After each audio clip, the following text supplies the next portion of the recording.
Hello guys, welcome to target with study.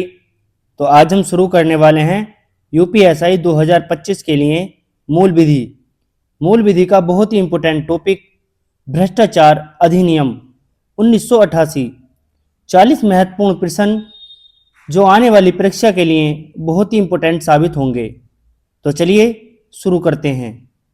भ्रष्टाचार निवारण अधिनियम किस वर्ष में पारित किया गया था? तो आपका राइट आंसर होगा ऑप्शन सी, 1988 में पारित किया गया था।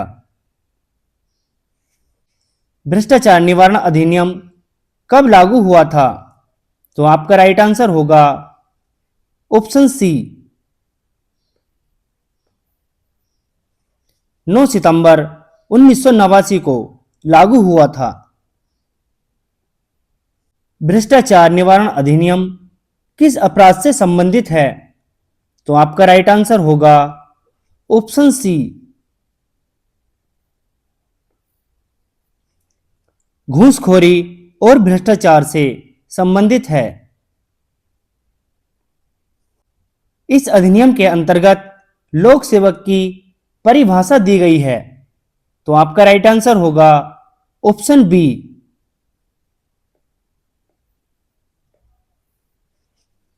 धारा 2 के अंतर्गत। इस अधिनियम का उद्देश्य है। तो आपका राइट आंसर होगा ऑप्शन बी, भ्रष्टाचार की रोकथाम इसका उद्देश्य है। भ्रष्टाचार निवारण अधिनियम में कुल कितनी धाराएं हैं? तो आपका राइट आंसर होगा ऑप्शन सी, 31 धाराएं हैं। इस अधिनियम के अंतर्गत भ्रष्ट आचरण का अर्थ क्या है? तो आपका राइट आंसर होगा ऑप्शन बी, अनुचित लाभ प्राप्त करना इसका अर्थ है। अधिनियम के अंतर्गत किसे लोक सेवक नहीं माना गया है? तो आपका राइट आंसर होगा ऑप्शन डी, निजी कंपनी का कर्मचारी लोक सेवक नहीं माना गया है। इस अधिनियम के अंतर्गत आपधाराओं की सुनवाई के लिए विशेष न्यायालय की स्थापना की जाती है। तो आपका राइट आंसर होगा ऑप्शन ए, धारा 3 के अंतर्गत। लोक सेवक द्वारा रिश्वत लेने पर सजा कितनी हो सकती है?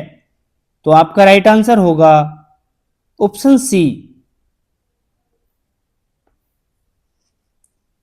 3 वर्ष से 7 वर्ष तक सजा हो सकती है। इस अधिनियम के तहत रिश्वत लेने वाले व्यक्ति को भी, तो आपका राइट आंसर होगा ऑप्शन बी,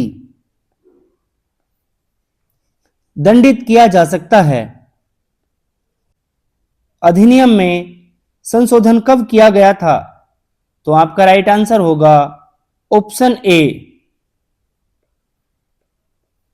2018 में इसमें संशोधन किया गया था। 2018 के संशोधन के अनुसार रिश्वत लेने वाले व्यक्ति को सजा, तो आपका राइट आंसर होगा ऑप्शन ए, 3 वर्ष तक का कारावास। भ्रष्टाचार निवारण अधिनियम 1988 को किसने अधिनियमित किया था? तो आपका राइट आंसर होगा ऑप्शन बी, भारतीय संसद द्वारा अधिनियमित किया गया था। इस अधिनियम में संपत्ति का दुरुपयोग को किस रूप में देखा गया है? तो आपका राइट आंसर होगा ऑप्शन सी, भ्रष्ट आचरण के रूप में देखा गया है। कौन सा संगठन इस अधिनियम के अंतर्गत कार्य करता है? तो आपका राइट आंसर होगा ऑप्शन ए,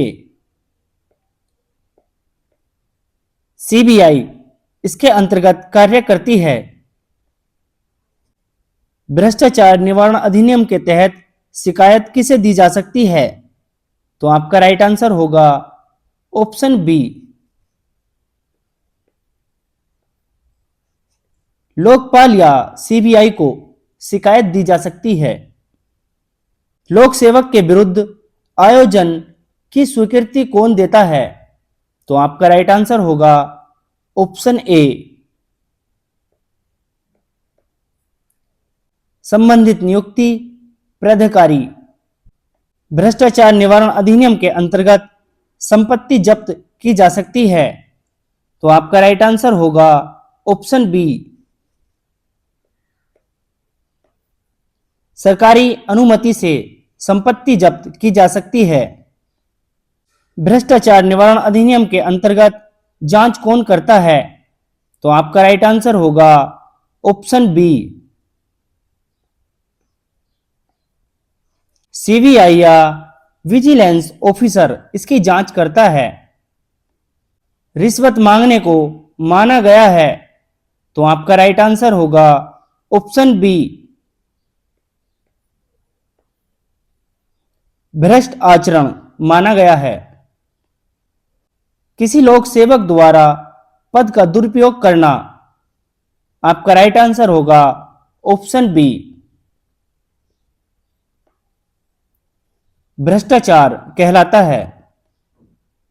भ्रष्टाचार निवारण अधिनियम 1988 किस पुराने अधिनियम की जगह लिया गया था? तो आपका राइट आंसर होगा ऑप्शन बी।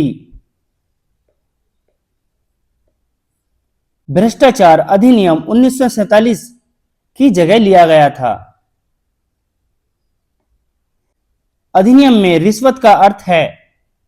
तो आपका राइट आंसर होगा ऑप्शन सी। अनुचित लाभ हेतु दिया गया मूल्य। इसका अर्थ है धारा 7 के अनुसार अपराध है। तो आपका राइट आंसर होगा ऑप्शन बी।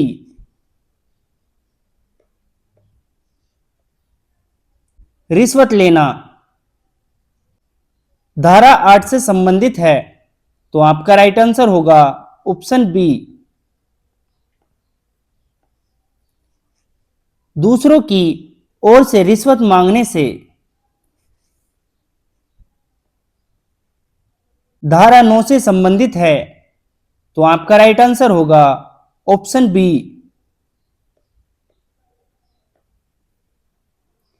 व्यावसायिक रिश्वत आपका राइट आंसर होगा। धारा 10 लागू होती है। तो आपका राइट आंसर होगा ऑप्शन ए। लोक सेवक को सहायता देने वाले व्यक्ति पर यह धारा लागू होती है। धारा 11 में क्या प्रावधान है? तो आपका राइट आंसर होगा ऑप्शन बी।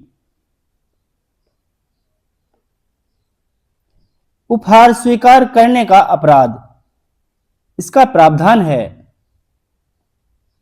भ्रष्टाचार निवारण अधिनियम की धारा 13 में क्या है? तो आपका राइट आंसर होगा ऑप्शन बी। भ्रष्ट आचरण के प्रकार। अधिनियम की धारा 19 में क्या है? तो आपका राइट आंसर होगा ऑप्शन बी।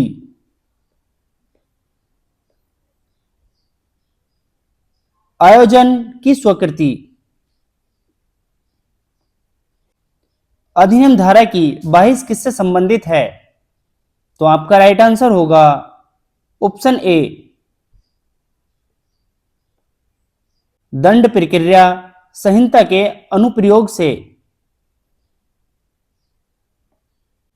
धारा 24 में क्या प्रावधान है? तो आपका राइट आंसर होगा ऑप्शन ए। रिश्वत देने वाले के साक्ष्य को अप्रभावी नहीं माना जाएगा। धारा 29 के अनुसार। तो आपका राइट आंसर होगा ऑप्शन बी। राज्य सरकार नियम बना सकती है। धारा 30 के अनुसार आपका राइट आंसर होगा ऑप्शन ए। केंद्र सरकार नियम बना सकती है। भ्रष्टाचार निवारण अधिनियम के अंतर्गत न्यायालय का अधिकार क्षेत्र, तो आपका राइट आंसर होगा ऑप्शन ए।